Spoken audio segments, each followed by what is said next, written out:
Now, Douglas Bader was one of the most famous fighter pilots of the Second World War, renowned for his skill and bravery in combat, despite the fact he'd lost both legs in a flying accident before the war.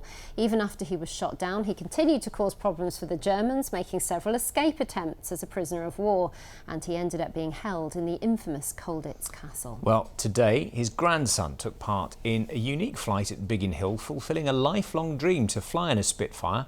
And later in the month, the first British disabled air display team called Bader's Bus Company will make its Biggin Hill debut at their Festival of Flight Air show. Robin Gibson is at Biggin Hill for us now. Robin. Well, you always get a sense of amazing history when you come to the heritage hangar here at Biggin Hill.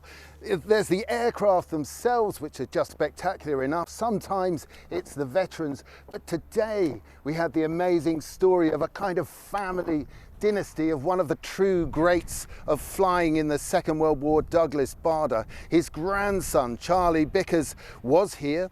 He'd grown up hearing all those stories, all the war stories, seeing the movie, of course, and he'd never actually flown in a Spitfire himself. Well, today, it was his moment.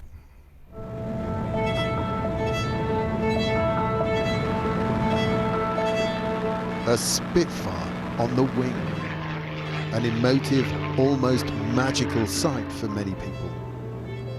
We're flying above the fields of Kent, where the legend was born in the Battle of Britain in 1940. Today, another page in its story is being written across these skies.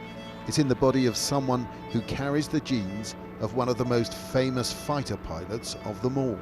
When you're very young, he's just your grandpa. You don't even know that he was a war hero, really. And it's only, I suppose, as you get older that you become more aware of just what an incredible man he was. Charley Bickers is the grandson of Douglas Bader, fighter pilot and national hero.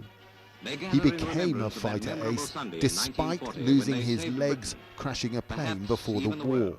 The nicest thing about this is the chance to get a slight taste of what Grandpa went through, and hopefully learn why he loved the aircraft as much as he did, really. An amazing moment, and there's another touching twist to this tale of Douglas Bader's family history. We really are in a moment of British aviation history. We've watched the grandson of the great Douglas Bader flying in a Spitfire, and we're looking on with his great-grandson in the air with us at the age of just 16 months.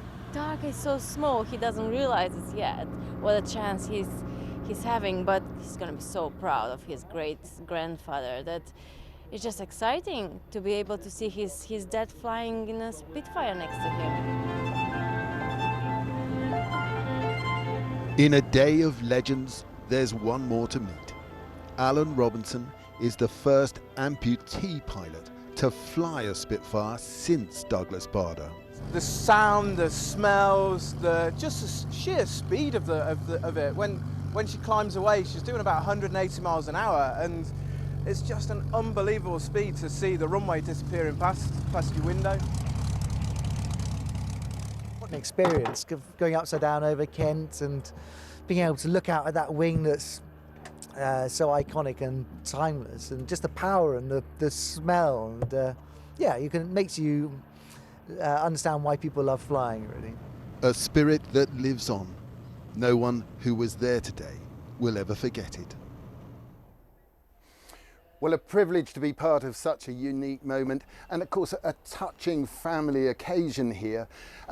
Charley Bickers, he may not have flown a Spitfire, but he has been involved in Douglas Bader's story, starting Bader's Bus Company, which Alan Robinson, who you saw there, is a disabled pilot, the only disabled pilots flying team who'll be here for the Biggin Hill air show this weekend, and Charley himself, I think, will be here on Sunday.